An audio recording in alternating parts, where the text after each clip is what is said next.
3 décadas después, la caída del muro y la reunificación alemana han escrito una historia de éxito extraordinaria que contrasta con el sentimiento de frustración y anhelo identitario de muchos ciudadanos del Este, del que se alimenta la ultraderecha. Mire, este soy yo. Frank Richter apunta a una cabecita de la foto del monumento de la Pragerstraße de Dresde. Ahí se ve un muro humano de policías rodeando a unos 20 jóvenes. Los uniformados son las fuerzas de seguridad de la antigua República Democrática Alemana, RDA, y los chicos son manifestantes que, como el entonces cura Richter, piden reformas democráticas y que pare la violencia policial. Aquello era el otoño de 1989 y las calles del este de Alemania, primero en Leipzig, pero también en Berlín y en Dresde, eran un hervidero de protestas que asfixiaban al régimen socialista. El 9 de noviembre de aquel otoño, un error de comunicación en una conferencia de prensa de un jerarca de la RDA acabaría por tumbar el muro de Berlín, dando paso a la histórica reunificación, uno de los mayores logros de la historia de Europa. De eso hace justo ahora 30 años y Alemania lo celebra. Es el momento de festejar que aquel jueves de noviembre marcó el inicio de un proceso que permitiría a millones de ciudadanos ser libres, poder votar, viajar, visitar a sus familias, dejar de estar vigilados y estudiar lo que les diese la gana. El momento de recordar que aquel fue el comienzo también de la unificación de una Europa que a partir de ese momento se transformó de manera radical hasta sumar 28 miembros del este y el oeste del continente. Y todo sin derramar una gota de sangre. En otoño de 1989, mientras Richter trataba de cambiar el curso de su país en las calles, la atleta disidente Ines Heipel, huida del este, vio cómo el muro se esfumaba en un pequeño televisor de la taberna en la que trabajaba cerca de Frankfurt. La pequeña Sandy Bruschies, rodeada de sus juguetes, no imaginaba que sus padres la iban a meter en un coche y que su vida cambiaría para siempre. Joachim Rudolph alucinó con la facilidad con la que se evaporaba la barrera de cemento bajo la que había cavado un túnel que ya es leyenda.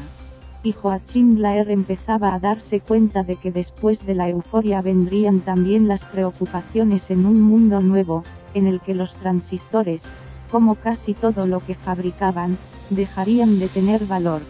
Las reflexiones de estos alemanes orientales viajan desde el pasado al presente de un país irreconocible, en el que más allá de los logros evidentes, este aniversario ha dado pie también en Alemania a un momento de profunda introspección colectiva, de comprender y reconocer los estragos de una reunificación ejemplar, pero a la vez imperfecta. 3 décadas y miles de millones de euros después, los indicadores sociales y económicos muestran que el este y el oeste de Alemania se acercan cada vez más. La distancia entre los salarios, el crecimiento económico y las infraestructuras se estrecha.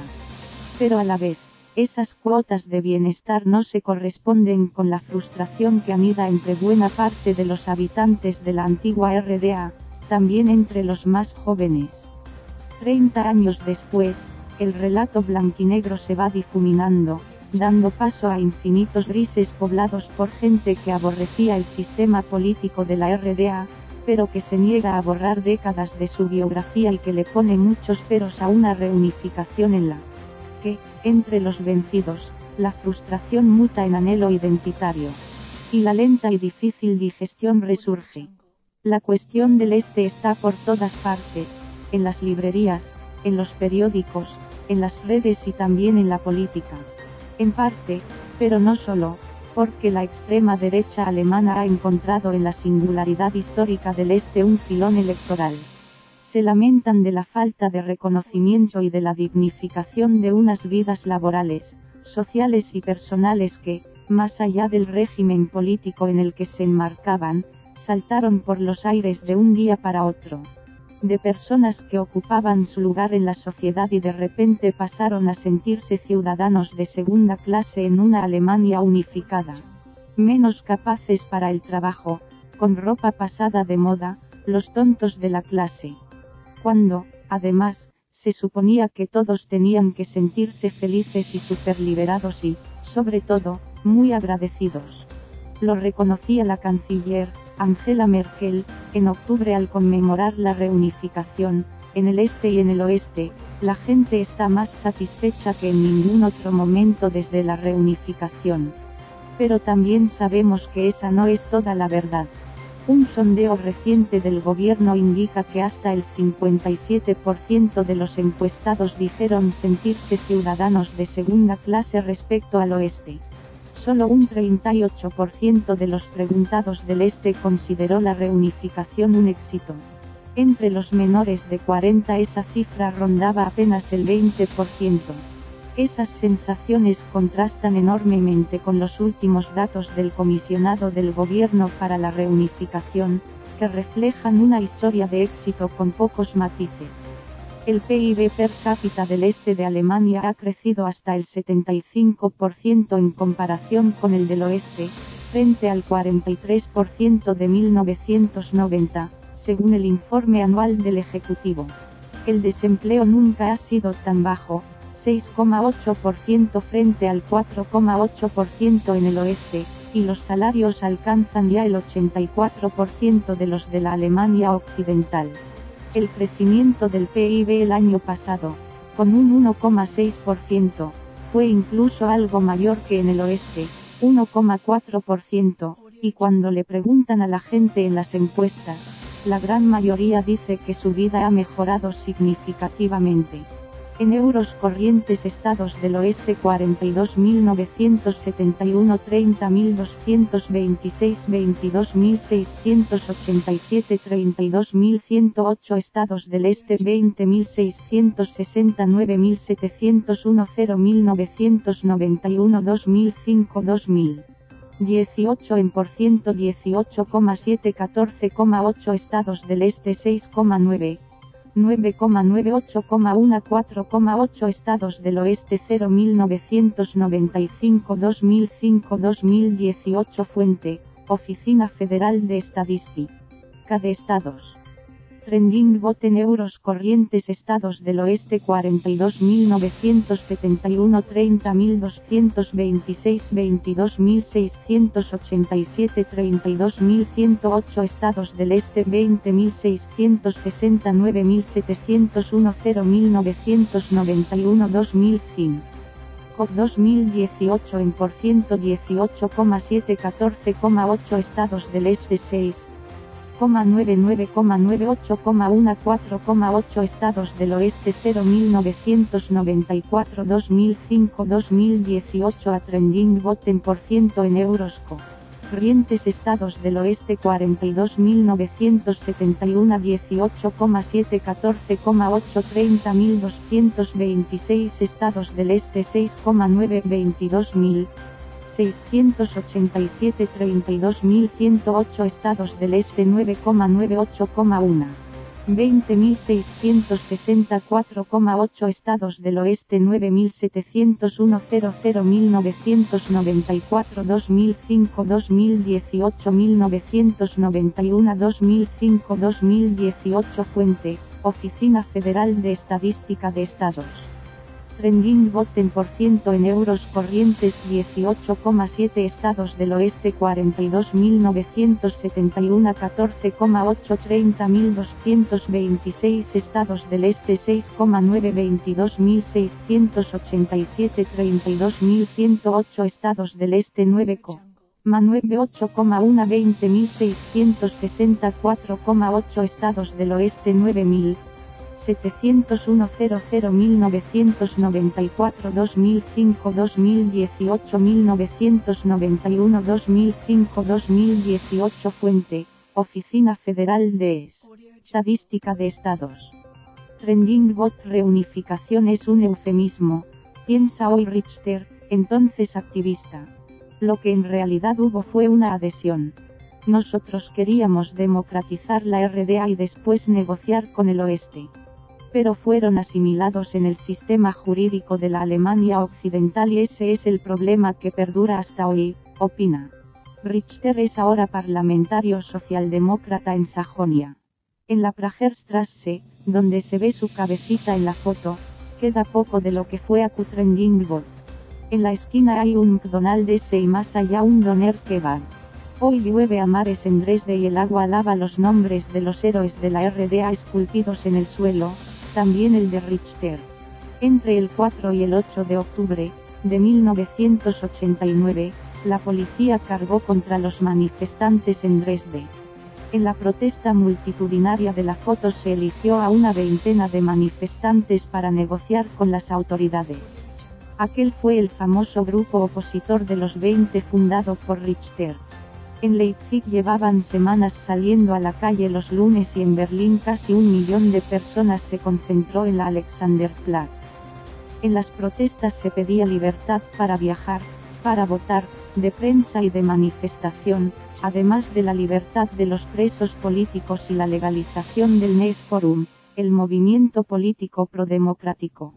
Mientras, en Praga o en Varsovia, miles de personas se agolpaban a la espera de poder viajar al oeste de Alemania. Otros lo habían hecho ya desde Hungría, la primera en abrir una brecha en el telón de acero. Queríamos un diálogo pacífico dentro de la RDA.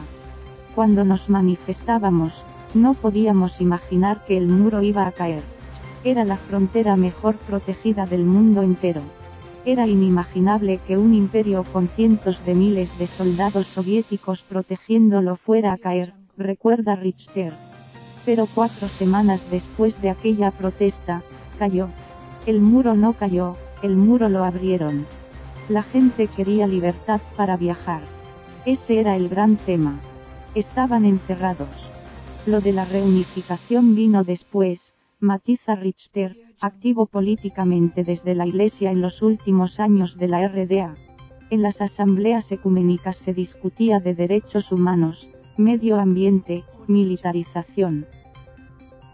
La policía política, la Stasi, le tenía controlado desde la escuela.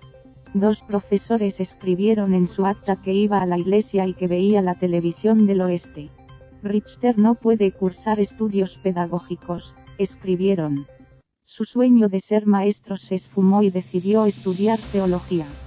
Siempre estuve controlado. Richter trata ahora de comprender la mentalidad sociopolítica de sus compatriotas del este y el descontento que se propaga por la Alemania oriental. No tanto las grandes ciudades, como sobre todo aquellos rincones que sufrieron una hemorragia demográfica tras la caída del muro. Más de 2 millones de personas emigraron hacia la RFA de una población de 16,4 millones.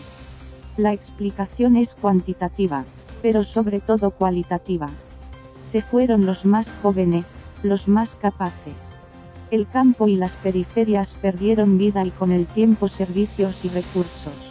La población del este de Alemania se ha estabilizado y en 2017 por primera vez se registró un saldo migratorio positivo, cuando más gente emigró del oeste al este que al revés.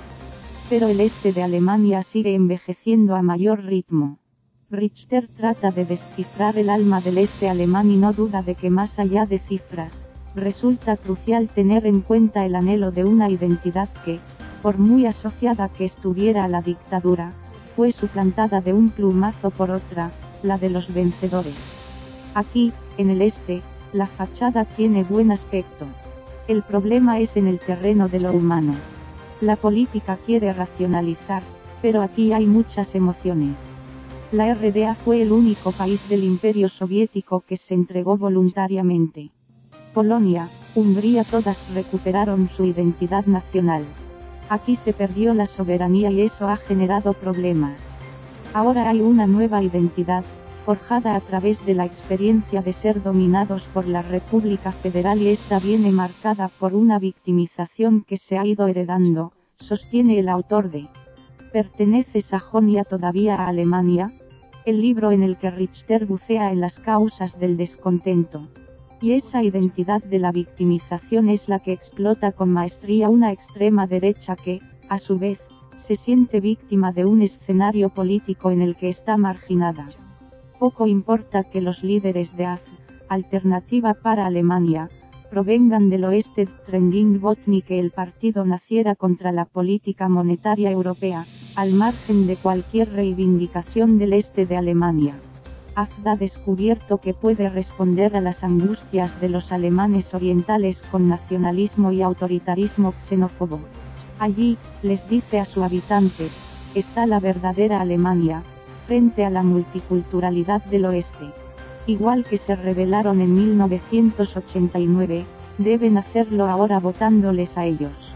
Mientras, los ultras han ido poblando el tejido social en las periferias más despobladas e ignoradas por los partidos tradicionales, en las fiestas, entre el voluntariado, han sabido hacerse un hueco en la cultura local.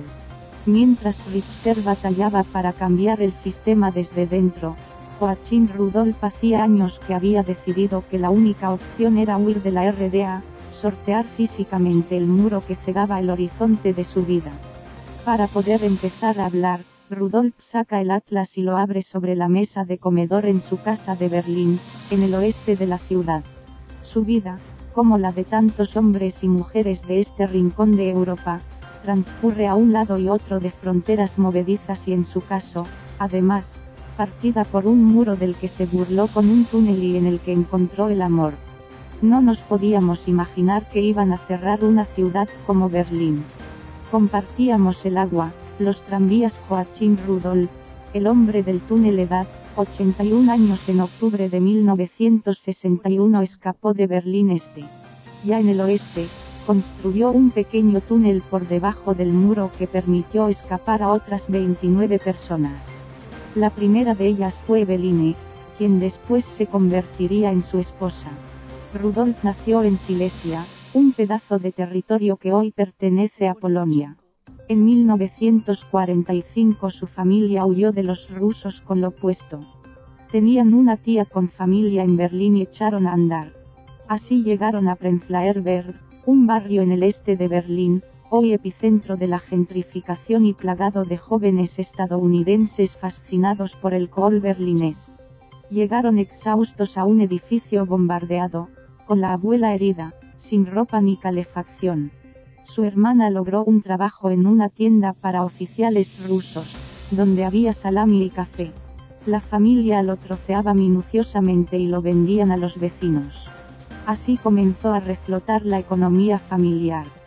Para ir al oeste, recuerda ahora Rudolph en su casa de Berlín, había que cruzar una verja, pero se cruzaba en bici o en coche. Cuando terminó el colegio, le quedó claro que no podría ir a la universidad por su falta de compromiso con la RDA. Yo no tenía ganas de ayudar al Estado, no me apuntaba a las cosechas de patatas ni nada por el estilo. Un día de 1961, cuando estaba de vacaciones en un camping en el norte, se enteró de que habría un cierre total. No nos podíamos imaginar que iban a cerrar una ciudad como Berlín. Yo tenía amigos en el oeste. Compartíamos el agua, los tranvías. Fue a probar suerte en la Bernauer Straße. Había un alambre de espino y 6 soldados armados le dijeron que se fuera de allí. Todavía sin acabar de creérselo, se juntó con 5 amigos en un bar. ¿Y ahora qué?, se preguntaron. A partir de ahí, ya solo hablábamos en voz bajita, de cómo escapar, claro. Lo planearon todo en un café, donde se encontraban para compartir la información que les llegaba de la televisión del oeste, Trending Bot. Sabían qué trozos de muro estaban más vigilados. Recorrieron con la bici todo el perímetro en busca de huecos. Conocían las calles del plano de memoria. Dieron con un descampado, con un río y su correspondiente torre de vigilancia, que podía convertirse en el hueco que buscaban.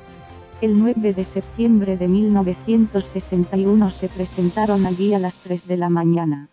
Tardaron 5 horas en recorrer 100 metros sin ser descubiertos hasta llegar al oeste de Alemania.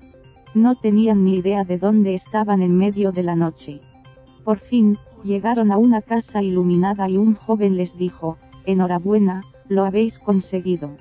Nuestro sueño se había cumplido». La policía les dio documentos para viajar y les envió al albergue de refugiados donde debían apuntarse. Les dieron una beca para la universidad. No nos faltaba de nada. Yo podría haber vivido tranquilamente en el oeste, Trending Bot. Pero el muro seguiría marcando la vida de Rudolf durante mucho tiempo. Conoció a dos italianos y juntos construyeron un túnel de unos 135 metros de largo desde la zona oeste hasta el sótano de una casa en la Schönolzerstraße 7, junto al muro y ya en el este de Berlín. 29 personas lograron escapar en 2 días reptando a través de ese túnel durante media hora, hasta llegar hasta la escalera al otro lado, en el oeste. Hoy en la puerta de aquella casa cuelga una placa que recuerda a los hombres valientes que eligieron este peligroso camino.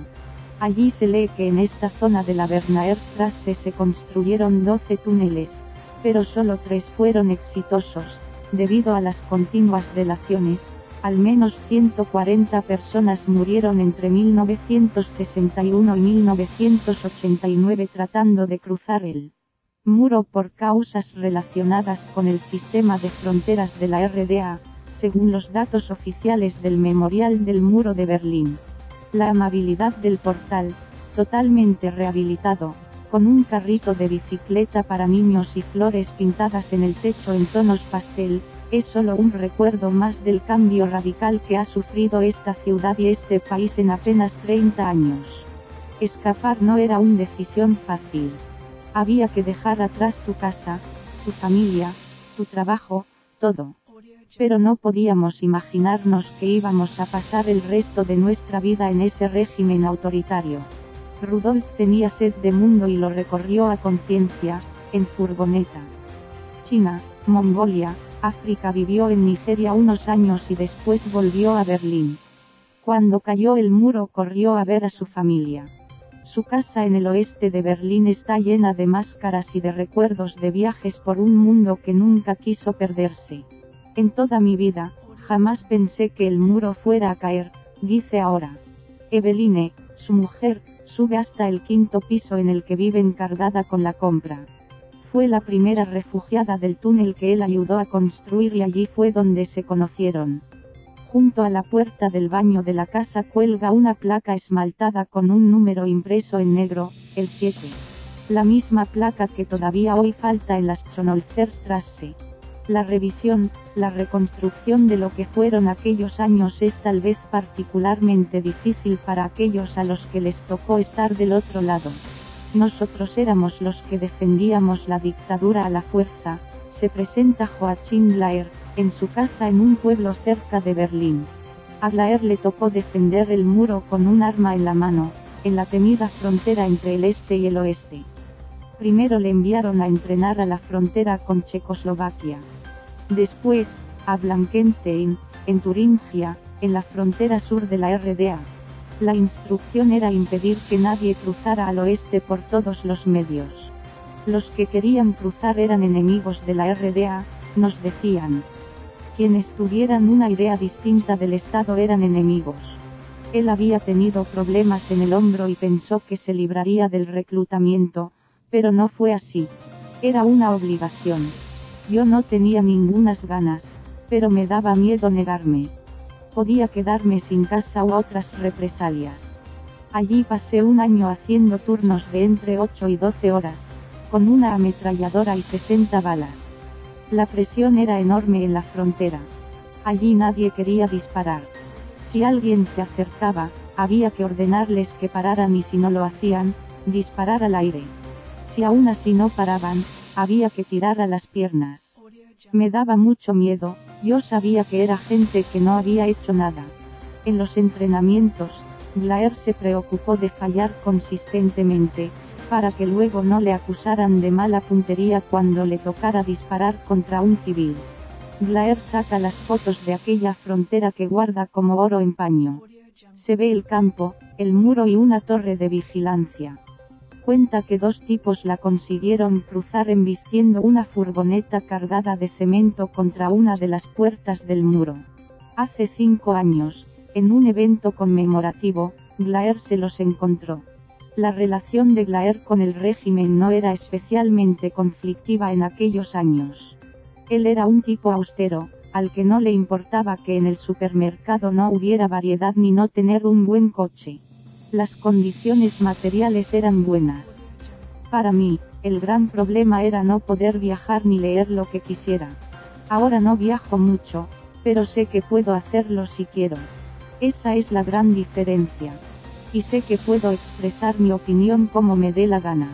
Blair estaba convencido de que la idea de la sociedad socialista era buena, que merecía la pena. El problema es que la puesta en práctica, la ejecución, fue otra cosa. El gran tema era la falta de capacidad de decidir por ti mismo cómo quieres que sea tu vida. Ese era el gran tema. Él nunca quiso huir. Yo no quería irme. Tenía a mi familia y no quería dejar de verlos. El precio que había que pagar era muy alto.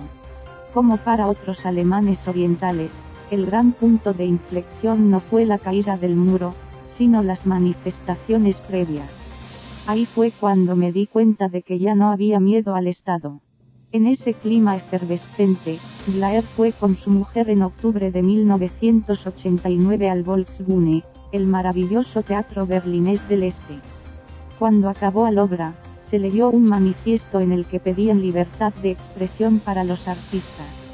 Reprodujimos el manifiesto y yo lo colgué en mi puesto de trabajo. Sentimos que la democracia llegaba. La madrugada que cayó el muro, Blair cogió su Trabant, el ya mítico coche rechoncho, y se fue a ver hacer historia. Pero enseguida se dio cuenta de que no todo iban a ser alegrías. Un familiar había comprado una radio en el oeste de Alemania y todos hacían fiestas al sofisticado aparato. No sé de qué os alegráis. ¿No os dais cuenta de que pronto cerrarán vuestra fábrica de radios? El instituto donde Blair trabajaba como informático también cerró. Después de la gran euforia, vino el miedo a perder el trabajo. Muchos de los que tienen ahora 60 años y salieron a la calle a manifestarse por la libertad sintieron que habían perdido muchos años y creyeron que una vida nueva y mucho mejor empezaba. Pero a menudo se encontraron con empleos mal pagados, pensiones que no se equiparaban a las del oeste y, sobre todo, la falta de reconocimiento de sus vidas laborales. Se toparon con una brutal desindustrialización de unas estructuras económicas obsoletas, incapaces de competir en el oeste trending bot y en un mundo global en el que el bloque del este dejaba de existir como actor económico y comercial. La consigna fue privatizar lo más rápido posible. Los empresarios de Alemania Occidental compraron y todavía hoy no hay ni una sola empresa del este en el DAX, el equivalente al IBEX alemán. El este sigue siendo en buena medida la fábrica trending bot, donde se produce, pero no es el lugar en el que se toman las decisiones. Las élites profesionales y económicas de la RFA desembarcaron al otro lado y ocuparon los mejores puestos. Llegaron entre 30.000 y 40.000 y se pusieron a dirigir universidades, teatros, hospitales, empresas, todo. La falta de representación de ciudadanos del este en las instituciones del Estado persiste e incluso en el gobierno federal solo hay una ministra de esa parte trending bot, sin contar, claro, con la canciller Merkel, que creció cerca de la frontera polaca. Allí nadie queríamos disparar. Si no paraban, había que tirar a las piernas. Me daba mucho miedo Joachim Gauler, el soldado del muro edad, 70 años en su juventud, se vio obligado a patrullar en la frontera. No fue especialmente beligerante con el régimen comunista, pero se manifestó en los 80 pidiendo libertad. Hoy se declara frustrado por el resultado 30 años después de la reunificación. También por eso, Blair dice entender a la perfección la sensación de frustración que se respira en el este de Alemania 30 años después. La gente ha perdido la esperanza. Han pasado muchos años en el paro. Para mucha gente ha sido muy difícil hacerse cargo de su vida y que no sea el Estado el que se encargue de todo. Lo que no debe olvidarse es que fue un cambio radical. De repente, era un mundo nuevo. Todo lo que para mí había sido normal, desapareció. No entendía nada. Blair tiene claro que hay un resurgir del sentimiento del este, de eso no hay duda. Él mismo comparte muchas de las tesis que la extrema derecha propaga, como la de que la democracia alemana está tomada por una corrección política que impone la autocensura en la prensa. La gente de la RDA detectamos con mucha más facilidad los discursos huecos, porque tenemos muchos años de entrenamiento. Tenemos un radar especial. Ahora ya no lee la prensa, solo blogs. Un estudio publicado al calor del 30º aniversario del Instituto Policy Matters para 10 muestra la frustración del 80% de los preguntados, para quienes el Oeste Trending Bot no ha reconocido lo suficientemente sus esfuerzos en la reunificación, y refleja una desafección alarmante con las instituciones del Estado. Un 58% de los encuestados dijo que no se sienten mejor protegidos de la arbitrariedad estatal que en tiempos de la RDA y un 41% siente que no se puede expresar con más libertad que antes de 1989. Con personas como Rudolfo como Blair, historia viviente de Europa, puede uno cruzarse en las calles de un Berlín sin fronteras, en el que los turistas insisten en preguntar, pero ¿esto es el este o el oeste? A pie de calle, apenas los monumentos y las baldosas que serpentean por el suelo de Berlín marcando el recorrido del muro recuerdan la implacable barrera que cegó vidas y dividió familias. Hasta ahí, el paisaje físico. El mental, el colectivo, es otra historia. En las cabezas de muchos alemanes del este, montañas de recuerdos se resisten a borrarse y 30 años después de la caída del muro cobran una nueva vida en boca de jóvenes que han crecido con el estigma de los perdedores y que ahora deciden hacer las paces con su pasado. Son más asertivos de lo que lo fueron sus padres, que estuvieron demasiado ocupados en salir adelante y rehacer su vida en el sistema capitalista. Muchos jóvenes del oriente de Alemania reivindican ahora su nueva identidad como herederos de una reunificación tremendamente exitosa, pero que también produjo incontables cicatrices mentales. Como Sandy Bruschies, que devora un brownie en un café en la zona más comercial del que fuera Berlín Este. Esta mujer amable de 38 años lleva la contabilidad en una plataforma de Livestream berlinesa y forma parte de esos jóvenes del este de Alemania que ahora sienten una cierta liberación al hablar de su pasado, sin complejos, sin culpa y con menos dificultades materiales que las que padecieron sus padres. Llegar hasta aquí, cuenta Bruschies, le ha costado grandes conflictos familiares. Quería saber por qué su familia huyó de la RDA y explicarles lo traumático que fue para ella.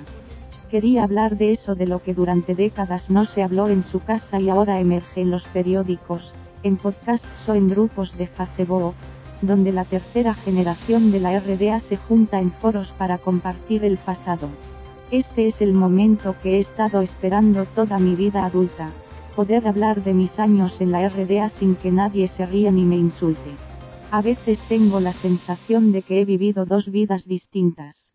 La de la RDA y la del oeste. Dos, totalmente diferentes.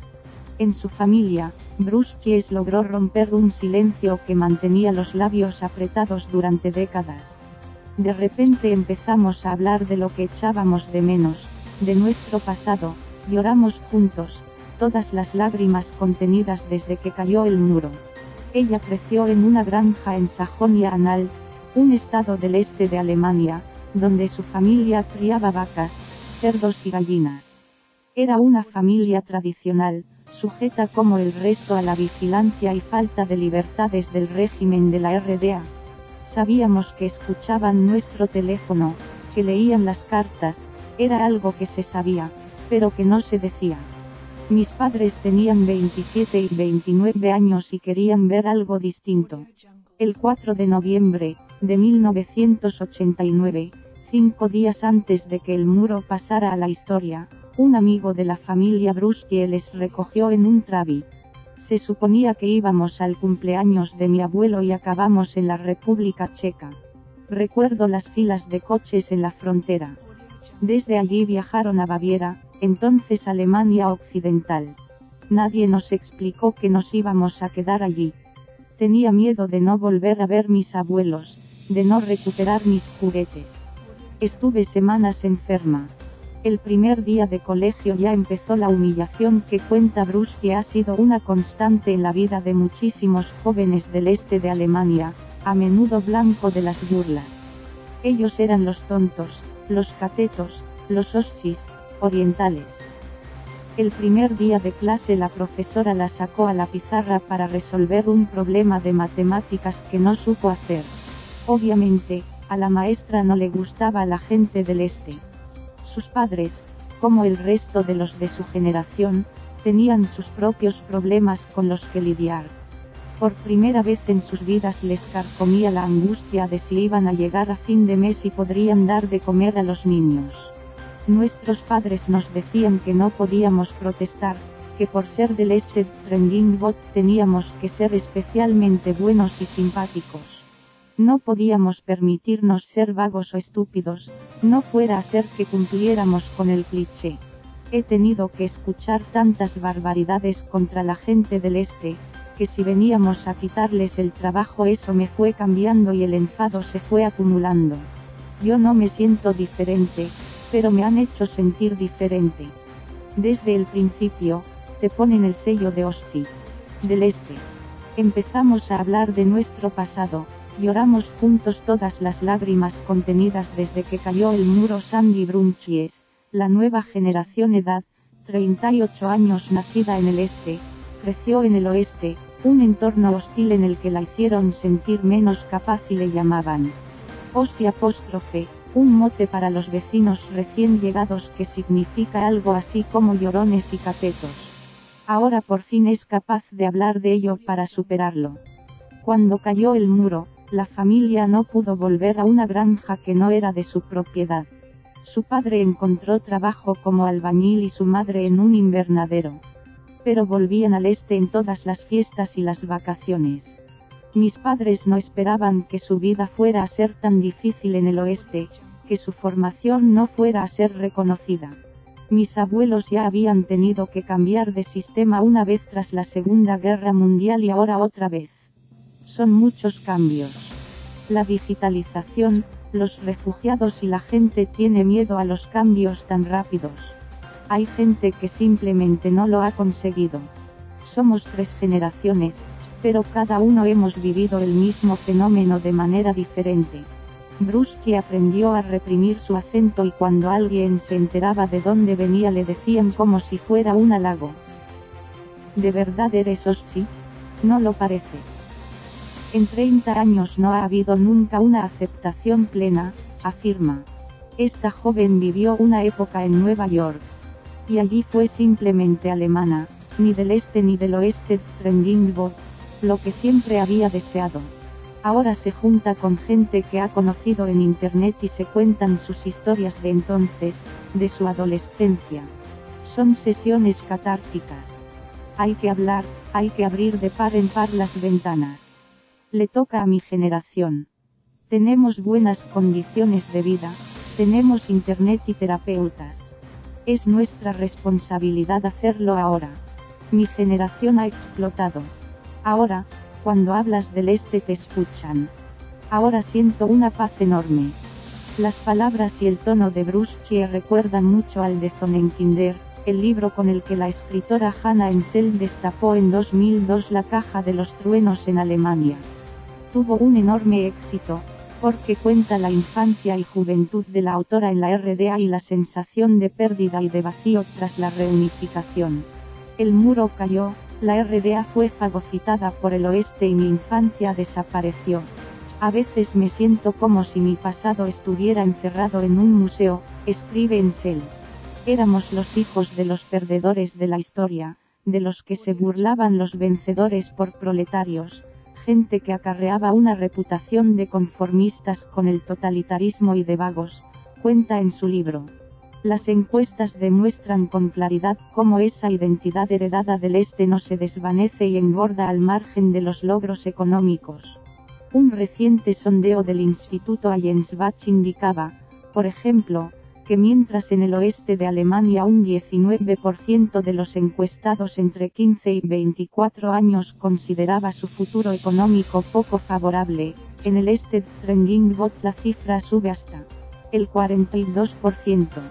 En miles de personas 395,3 desde los estados del este a los del oeste 110,9 89,7 89,1 89,1 87,4 87,4 desde los estados del oeste a los del este 36,2 1990 2005 2018.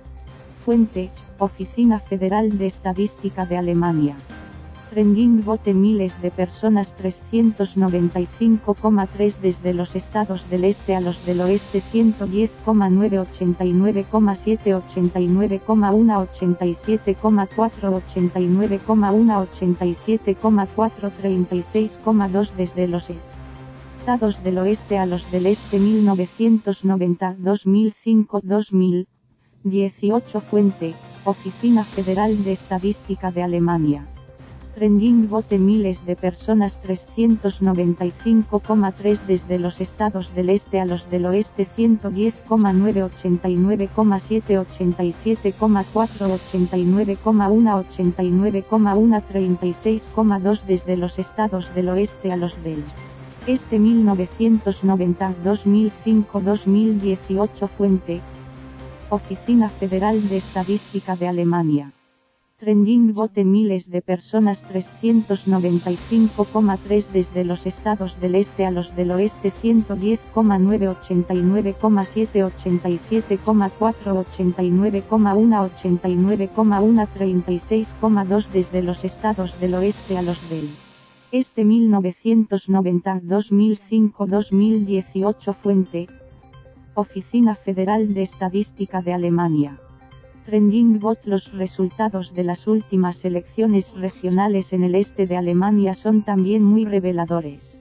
Al contrario de las tesis que defienden que la extrema derecha se nutre de los más mayores, en Brandeburgo, por ejemplo, el 30% de los votos de jóvenes entre 25 y 34 años fue a parar a AfD, el partido autoerigido representante de los intereses del este. Son hijos de gente que trabajó en profesiones que ya no existen o que producían cosas que tras la caída del telón de acero no había a quien vender. Jóvenes y mayores tuvieron que dejarlo todo atrás. Quedaron, en términos académicos, culturalmente desposeídos. Sus nombres se convirtieron en motivo de burla en el oeste, su ropa, sus peinados. Toda su vida se pasó de moda de un día para otro. Nunca fue una unión entre iguales, para empezar porque uno de ellos era un sistema político muerto. Lo cierto es que la gente de la Alemania occidental no tuvo que cambiar nada, la de la oriental, casi todo. Los científicos sociales y la prensa pensaron que la cuestión del este desaparecería, pero no ha sido así. Las nuevas generaciones vuelven a hablar de ello y hacen una revisión crítica de la reunificación, que no sabemos a dónde nos llevará, reflexiona Stefan Mao, en su despacho de la Universidad Humboldt de Berlín, donde enseña macrosociología. Mao cree que se ha invertido mucho dinero en mejoras materiales, pero poco en política de mentalidades. Para Mao, no hay duda de que el discurso ha cambiado completamente en el último año o año y medio. El este ha vuelto a la agenda política. No es que la brecha sea más grande, es que es más visible. Durante mucho tiempo se ha tapado y el relato era de que el este tenía que alcanzar al oeste y que nos encontrábamos en un periodo transitorio, pero que las diferencias acabarían por desaparecer. Pero cada vez es más evidente que el este Trending-Bot siempre será diferente. Las estructuras sociales son distintas, continúa Mao, autor de un libro recién publicado, Lütten Klein, La vida en la sociedad de la transformación en el este de Alemania. Mao piensa que todavía hace falta tiempo, que él mismo no podría haber escrito este libro hace 15 años, porque era demasiado pronto para abordar sus experiencias como antiguo ciudadano de la RDA en Rostock, la ciudad hanseática del noreste de Alemania. El factor económico y el agravio comparativo con el oeste alemán desempeña, según este experto, un papel fundamental. La gente nacida en la RDA tuvo muchas menos oportunidades de ascenso social, cuando en realidad el proceso natural habría sido que subieran porque partían de una situación más desfavorable.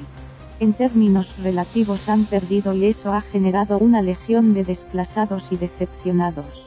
El este pasó a ser la clase baja de la reunificación, cuenta Mao, quien asegura que todavía hoy, el 60% de los apartamentos de Leipzig está en manos de gente del oeste. Trending Bot. Fue un proceso de movilidad social hacia abajo. Esa paz que dice respirar ahora Brusque no ha llegado ni llegará para las que fueron víctimas directas del terror de un régimen implacable con los que consideraba traidores. Es el caso de Ines Heipel, uno de los rostros que mejor refleja el horror de las víctimas de un régimen que mantuvo a sus ciudadanos encerrados tras un muro, pero que quiso proyectar su supuesto poderío en el resto del mundo a través de sus atletas.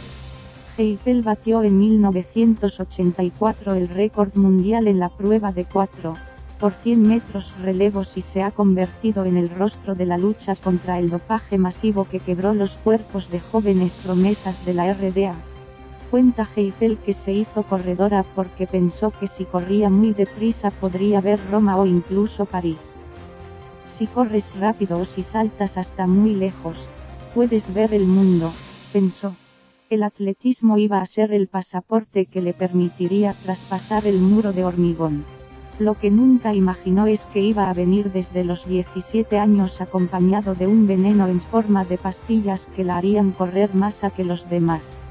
Claro que sabía que estaba tomando una pastilla, pero había una cierta cultura de la pastilla, estaban por todas partes. Siempre nos decían que no había vitaminas y que las pastillas nos ayudarían. Éramos inocentes, pero está claro que no puedes ser naif en una dictadura. En 2005, Heipel pidió que le quitaran la medalla, que borraran su nombre de un podio que no merecía. Heipel asegura que no fue hasta el año 2000, durante el juicio en Berlín, cuando realmente se dio cuenta de lo que había pasado, de que el gobierno había decidido dar a 15.000 adolescentes hormonas masculinas. Recuerdo el juicio aquel verano. Había mujeres que se desmayaban porque solo en ese momento se daban cuenta de por qué tuvieron cáncer. Viajaba por el mundo para competir, pero incluso los viajes eran un infierno. Todo rápido. El avión, el hotel, la competición, el podio y el vuelo de vuelta.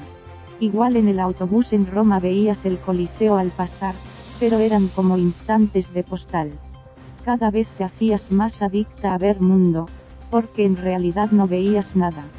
Y luego, al llegar al aeropuerto de Schönefeld sentías como si se apagaran las luces. Salías al mundo y luego tenías que enfrentar de vuelta la realidad. Era casi más duro saber que había un mundo ahí fuera. Yo no era feliz, asegura durante una entrevista en la sede de la Bundesstiftung für Aufarbeitung der SED-Diktatur, la fundación federal creada por el Parlamento alemán para el estudio de la dictadura comunista. Heipel se enamoró de un atleta mexicano, muy guapo y muy diferente de los alemanes orientales. Quiso escapar a Los Ángeles con él, pero la Stasi se dio cuenta. 1984 fue mi propio año orwelliano. Cuando dicen que la RDA era maravillosa y cálida, yo digo que cuando era su enemigo podía ser un sistema simplemente brutal. Trataron de encontrar a un hombre que se pareciera al mexicano y de reclutarme para la Stasi. Años más tarde, aquejada por fuertes dolores, Heipel descubrió que le produjeron mutilaciones en el abdomen durante una supuesta operación de apendicitis, lo que le impidió seguir corriendo. La atleta disidente logró escapar finalmente en el verano de 1989, antes de caer el muro, a través de Hungría. Tenía 29 años. No le dijo a nadie que se iba, ni siquiera a sus padres. Años más tarde, en los archivos de la Stasi vio cómo la describían como políticamente inestable. Sus padres eran comunistas y ella sostiene que fue indoctrinada desde pequeña. Yo procedo del corazón de la dictadura. Su padre trabajó como espía de la RDA en la RFA durante 15 años, donde tuvo hasta 8 identidades.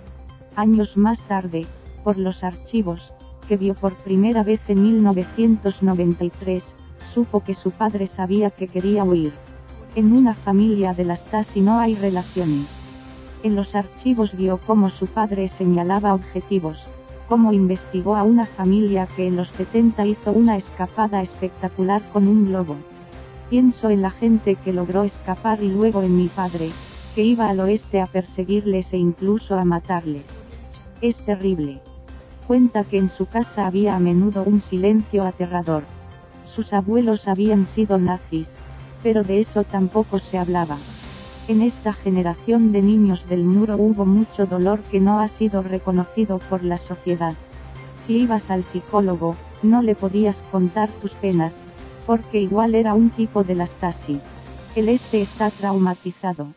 Desde Budapest fue a un campo en Münster donde le dieron el Begrüßungsgeld, los 100 marcos que recibían todos los que cruzaban de lado.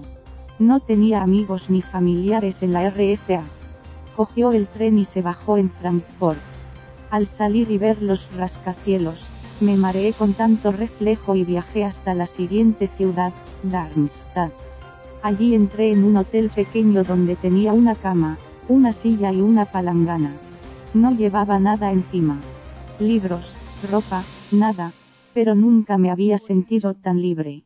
Entonces, cayó el muro.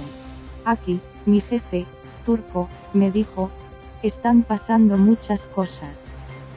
Teníamos una tele pequeña y ahí vimos cómo el muro caía. Pensé, por fin.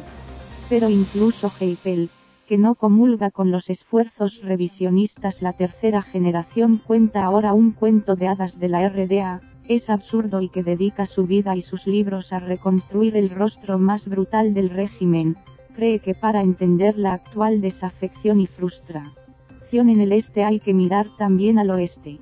Los del oeste no quisieron escuchar. Af dice, venid que os escuchamos, a todos, a los que eran de la Stasi y a los disidentes, es el nuevo nosotros. Y termina, el este ahora ha comprendido que tiene poder político y el oeste debe reaccionar si no quiere que AF lo haga saltar por los aires.